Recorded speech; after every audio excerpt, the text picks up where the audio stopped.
एक मित्र ने पूछा है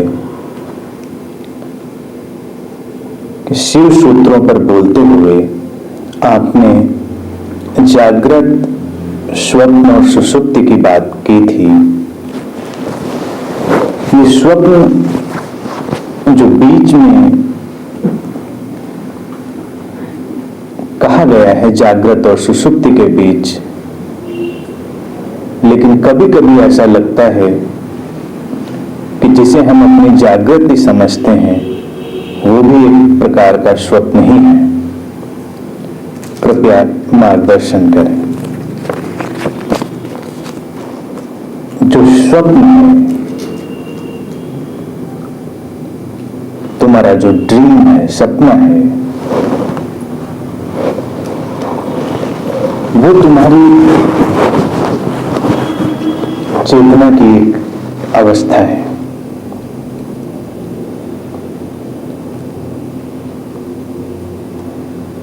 स्वप्न के नाम से लोगों को लगता है कि जैसे वो व्यर्थ है। अगर वो इतना व्यर्थ होता, इतना बेकार होता, तो उसकी इतनी चर्चा नहीं होती। सपने का भी अपना एक मूल्य है। तुम्हारे जीवन में उसकी भी एक जगह है। अब तुम पूछते हो कि जिसे तुम जागृत की तरह समझते हो, अपनी अवेकनिंग की तरह समझते हो, वो भी एक प्रकार का सपना ही है। कभी कभी तुम्हें ऐसा लगता है। अगर तुम्हें ऐसा लगता है तो तुम ठीक रास्ते पर हो। तो तुम्हारे लिए सपने से बाहर होने के रास्ते जल्दी ही खुल जाएंगे। व्यक्ति सपने से बाहर इसलिए नहीं हो पाता क्योंकि अपने सपने को वो बहुत यथार्थ मान लेता है। लेकिन जो तुम्हारा बाहरी जगत है, जो तुम्हारी बाहरी दुनिया है, जिसे तुम अपना जीवन समझते हो, वो भी एक प्रकार का स्वप्न है।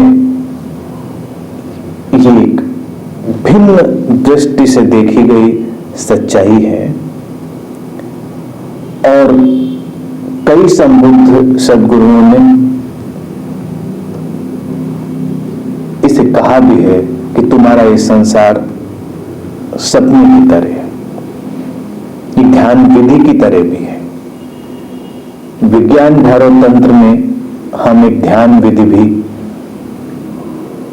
इस प्रकार की पाते हैं जिसमें भगवान शिव इस पूरे संसार को स्वप्नवत देखने की बात करते हैं। Dream life, the whole life is just like a dream. ये ध्यान विधि है, दिस इज मेडिटेशन टेक्निक। होता क्या है इससे? अगर तुम सजगता से देखो तो तुम्हें बहुत सारी ऐसी चीजें दिखाई देने लग जाएंगी जो तुम्हारी अपनी ही उपज है, तुम्हारी अपनी ही कल्पना की उपज है, जिन्हें तुमने ही रचा है। तो अपने जागते हुए जीवन को अगर कोई बहुत गंभीरता से लेता है, वो उलझ जाता है। और जिसे शिव सूत्र में भगवान शिव कहते हैं द फोर्थ तुरीय, तुम वहां तक नहीं पहुंच पाते। उस फोर्थ डायमेंशन में, उस तुरीय तक पहुंचने की जो यात्रा है, उसके लिए बहुत ही सुंदर प्रयोग हो सकता है कि अगर तुम अपने पूरे जीवन को स्वप्नवत देखो। इस प्रयोग में रहने की मैंने बात भी कही थी मित्रों से।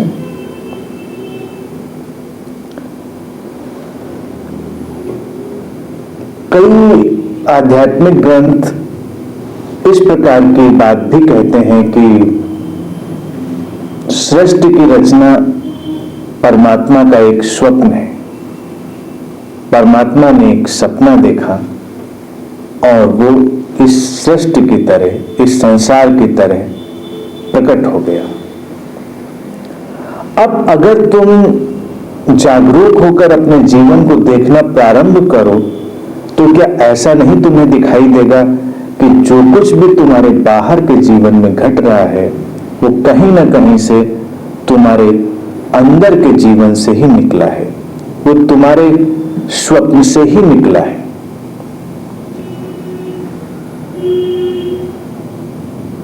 थोड़ा पीछे लौट कर देखो तब तुम्हें सब सपने जैसा ही जान पड़ेगा। अभी तुम जहां से आ रहे हो, इस कक्ष में बैठने से ठीक पहले जो कुछ हुआ वो अब कहां है? वो तुम्हारे सपने का हिस्सा बन गया है। उसका अब कहीं कोई अस्तित्व नहीं रह गया है, लेकिन तुम अपने स्मृति के जगत में उसे बहुत यथार्थ की तरह मान सकते हो और कई बार पीड़ित भी हो सकते हो। मुक्ति कोई कल्पना की बात नहीं है, वो इसी अंतर्दृष्टि का नाम है जब तुम जीवन के इस स्वप्नवत स्वरूप पर, ड्रीम लाइक स्टेट पर जाग जाते हो। एक जैन फकीर च्वांगत्जू हुआ करते थे। तो कहते हैं कि एक दिन वो अपनी कुटिया के बाहर जो च्वांगत्जू थे बहुत ही चिंतित बैठे हुए थे। आमतौर से उनके शिष्यों ने उन्हें इस प्रकार से चिंतित नहीं देखा था, हमेशा हंसते रहते थे। तो शिष्यों ने कहा कि क्या बात है, आज आप बड़े चिंतित दिखाई दे रहे हैं। कह रहे कल मैंने एक बड़ा विचित्र सपना देखा रात में। मैंने देखा कि मैं तितली हो गया हूं। शिष्यों ने कहा इसमें चिंतित होने की क्या बात है? उन्होंने कहा नहीं, इसका दूसरा पहलू भी है। उस पहलू को सोचकर मैं चिंतित हूं कि कहीं तितली सपना तो नहीं देख रही है कि वो च्वांगत्जू हो गई। क्योंकि जब मैं इस सपना देख रहा था कि मैं तितली हो गया हूं, जब च्वांगत्जू तितली हो गया है तो मुझे इसमें कोई संशय नहीं था। मैं पूरी तरह तितली था, मैं उड़ रहा था, मैं फूलों पर बैठ रहा था, मैं पूरी तरह तितली ही था। च्वांगत्जू का कहीं मुझे पता ही नहीं था, बस कहीं दूर से एक एहसास था कि मैं तितली हो गया हूं। और अब पीड़ा यह है कि वो एहसास भी कहीं नहीं है। सपने में तो वो एहसास भी था, लेकिन मैं तितली था। अब कहीं ऐसा तो नहीं है कि तितली सपना देख रही है कि च्वांगत्जू हो गई है और एहसास भी नहीं है। मैं पीड़ित इसलिए हूं।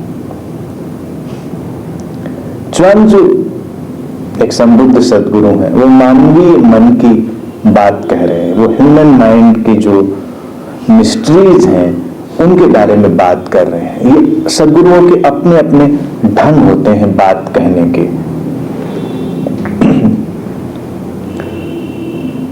वो कहना चाहते हैं कि जिसे तुम अपना जीवन समझते हो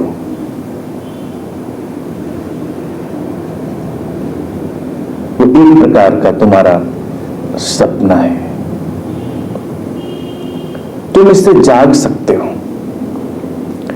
इसीलिए कोई आइडेंटिटी नहीं है व्यक्ति की। आइडेंटिटीज ग्रेजुअली चेंज होती, लेकिन हम एक आइडेंटिटी में अपने को फिक्स कर लेते हैं, एक पहचान में अपने को स्थापित कर लेते हैं और फिर वो पहचान ही हमारे लिए पीड़ा का विषय बन जाती है।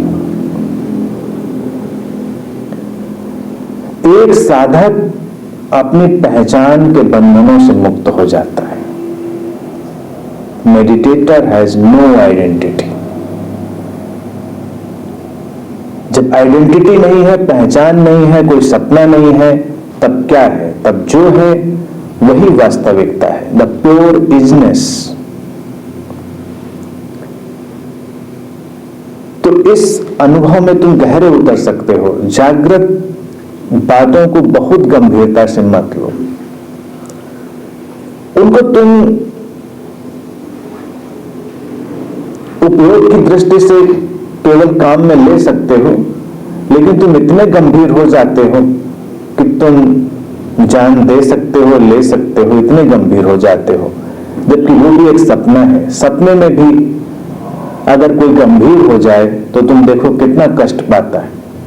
कभी कभी तुम सपना देखते हो कि कोई तुम्हारा पीछा कर रहा है और तुम दौड़ नहीं पा रहे हो, तुम्हारे पैर जाम हो गए, और उस समय तुम कितने पसीने पसीने हो जाते हो, तुम्हारी धड़कनें बढ़ जाती हैं, तुम्हें समझ नहीं पड़ता क्या करें, और फिर एकदम से तुम्हारी आंख खुलती है और तुम देखते हो नहीं कोई पीछा नहीं कर रहा है, तुम शांत हो जाते हो। ऐसे ही जीवन में बहुत सारी स्थितियां हैं, वो केवल तुम्हारी कल्पना की उपज है। अब इसकी दूसरी साइड भी है। दूसरी साइड ये है कि अगर तुम अपनी कल्पना को बदल दो, कल्पना एक प्रकार का स्वप्न है, तो तुम्हारे जीवन का यथार्थ भी बदल जाएगा। तुम एक खास किस्म की कल्पना के जगत में रहते हो, इसलिए तुम्हारा संसार खास किस्म का है। अगर सभी के मन की तुम खोजबीन करो तो सबके मन का एक ढांचा है, और उस ढांचे पर लिपटी हुई एक प्रकार की कल्पना है। उस कल्पना के ताने बाने से उसके मन का ढांचा बना है, और फिर अगर तुम और खोज करो तो तुम पाओगे उसी कल्पना के ताने बाने से, उसी स्वप्न के ताने बाने से उसका पूरा जीवन बुन दिया गया है।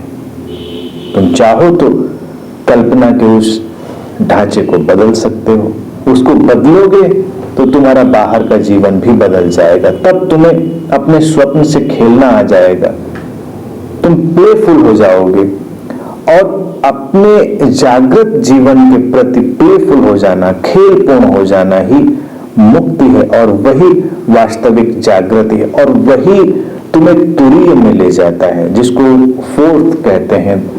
तुरीय का अर्थ होता है the fourth, beyond these three states.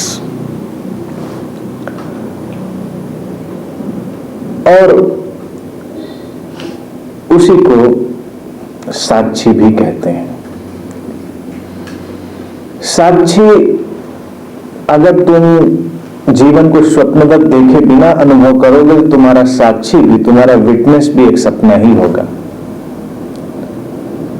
तो कई बार ऐसी हैरानी की बात घटती है कि लोग सपने में ही ध्यान भी करते हैं और सपने में ही बुद्ध भी हो जाते हैं। बहुत सारे ऐसे बुद्ध तुम्हें मिल जाएंगे जो अपने सपने में ही बुद्ध हो गए, और फिर सपना टूट जाता है और बुद्ध विदा हो जाता है।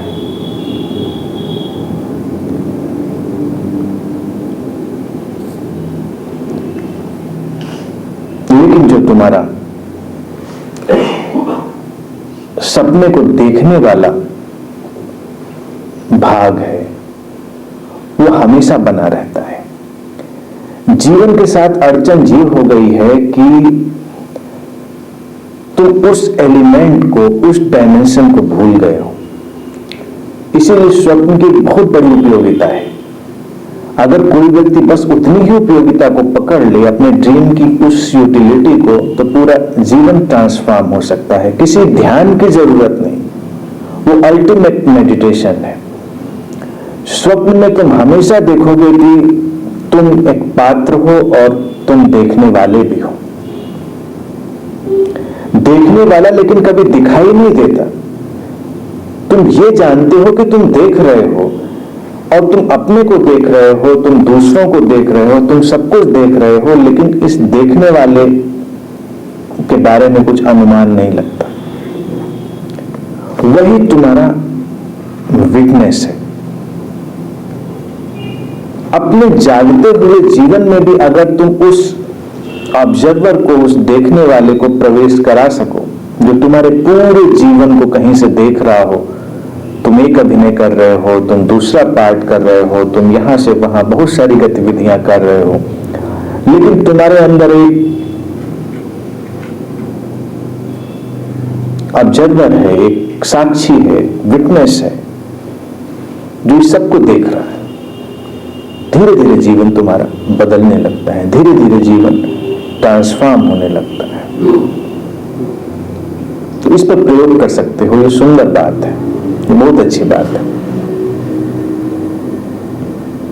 इस संदर्भ में कोई कंफ्यूजन हो तो बताएं अभी, जितनी बात मैंने अभी बोली।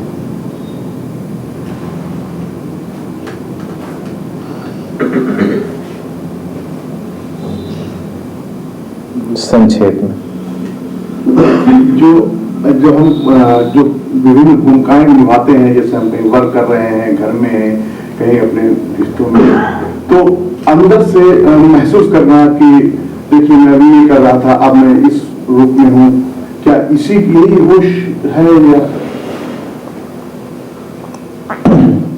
महसूस करने से बहुत बात नहीं बनती, क्योंकि वो हमारा एक थिंकिंग पार्ट बनता है। Simply we think I am playing this part, I am playing that part. Part चल रहे हैं, हम सोच नहीं रहे हैं। जैसे सपने में तुम सोच नहीं रहे होते हो, तुम बस देख रहे होते हो फ्रॉम नोवेयर, ना कहीं से। स्वप्न में देखने की कोई जगह नहीं है, तुम कहां से देख रहे हो। ऐसा लगता है जैसे तुम ओमनी प्रेजेंट हो, तुम जैसे सर्वव्यापक हो, तुम हर कहीं से देख रहे हो और सब कुछ देख रहे हो। तो बजाय कि सोचने के केवल उस देखने वाले की कोशिश कर सकते हैं। धीरे धीरे करके बात पकड़ में आती है, एकदम से उसमें जाने की जरूरत नहीं है। धीरे धीरे हम उसको जीवन में ला सकते हैं। जल्दबाजी करने में तो व्यक्ति बस सोचता ही रहता है, और सोचना सपने का ही हिस्सा है, और जो सपने को देख रहा है वो सपने का हिस्सा नहीं है। तो कोई थिंकिंग नहीं, कोई सोच नहीं, केवल सिंपल प्योर ऑब्जर्वेशन। जिंदगी में जैसे हम जिंदगी को स्वप्न की तरह देखें, जिसमें पात्र तो एक ही रहता है, हम ही रहते हैं, लेकिन स्वप्न में जो है, अगर स्वप्न हम देख रहे हैं तो शेर भी नहीं है, बकरी भी चीज़, हम बकरी हैं और शेर हमें खाने आ रहा है, कोई बकरी को बजा भी रहा है, तो कई पात्र हो जाते हैं इसमें। तो लाइफ में भी सारे पात्र हैं। आप सपने में भी देखिए कि ऐसा कभी नहीं होता सपने में कि शेर भी आती हैं और बकरी भी आती हैं और रास्ता भी आती हैं और बचाने देख रहे हैं तो सचित होंगे तो नहीं, वो एक डीपर रियलिटी है, उसमें मत जाए। उस गहरे सत्य में जाएंगे तो बात थोड़ी उलझेगी। अभी बिल्कुल जैसे घर का गेट खोल रहे हैं, तो ये बिल्कुल गेट खोलने वाली प्रक्रिया है। बाकी तो जब अंदर जाएंगे तो अंदर बहुत कुछ है, then there is deeper reality, सब कुछ एक ही है, लेकिन अभी तो सब अलग अलग है। तो जीवन में भी ऐसे ही है कि चीजें चल रही हैं। स्वप्नवत का तात्पर्य यही है कि उनकी रियलिटी ट्रांजिएंट है, वो चेंज हो रही, बदल रही है। स्वप्न का अर्थ ये नहीं होता कि वो बेकार है, या स्वप्न का अर्थ होता है ये काल्पनिक है। स्वप्न का इतना ही अर्थ होता है कि वो बदल रहा है, वो स्थायी नहीं है। यानी कि कुछ भी स्थायी नहीं है, न जीवन स्थायी है, न मृत्यु स्थायी है, कोई भी भावना स्थायी नहीं है, कोई घटना स्थायी नहीं है। Nothing is permanent, everything is changing. तो स्वप्न इस बदलाव की प्रक्रिया को देखने का नाम है। तो आपके रूप बदल रहे हैं, लोगों के रूप बदल रहे हैं, उनकी भावनाएं बदल रही हैं, और इस बदलाव से आप अलग बने हुए हैं, इस बदलाव को कहीं अलग से देख रहे हैं। तो वो जो है वो ऑब्जर्वर बनता है, वो विटनेस बनता है। जैसे इस शरीर से हम उदाहरण के तौर से देख सकते हैं, जब हम वोम में थे, गर्भ में थे, और आज हैं जहां तक है, तो हम ही सारे रूपों में हम ही थे। जब हम गर्भ में थे तो न जाने कितने रूपों में बदले, पहचान भी नहीं सकते अगर सारे फोटोग्राफ हमारे सामने रख दिए जाएं। बचपन से लेकर आज तक हम ही हैं, लेकिन बदलते हुए। और इस सबके पीछे अगर आप देखें, इस सबके पीछे कोई ऐसा महसूस करने वाला तत्व है जो सबको ये जान रहा है कि हाँ नहीं था, लेकिन वैसे सब बदल गया है। तो तो जो इस सारे बदलाव के पीछे नहीं बदला, जो इस सारे बदलाव को महसूस करता रहा, वही उस स्वप्न का दृष्टा है, वही उस स्वप्न का ऑब्जर्वर है। तो ये ऑब्जर्वर, इसीलिए उसको कहते हैं वो इटर्नल है। इटर्नल ये है कि न वो बूढ़ा होता है, न जवान होता है, न बच्चा होता है। आप पलट के देखेंगे तो सब एक जैसा लगेगा, जैसे एक ही धागे पे सब पिरोया हुआ है। तो वो जो एक धागा है जिस पे सारा बदलाव पिरोया हुआ है, उसकी बात है।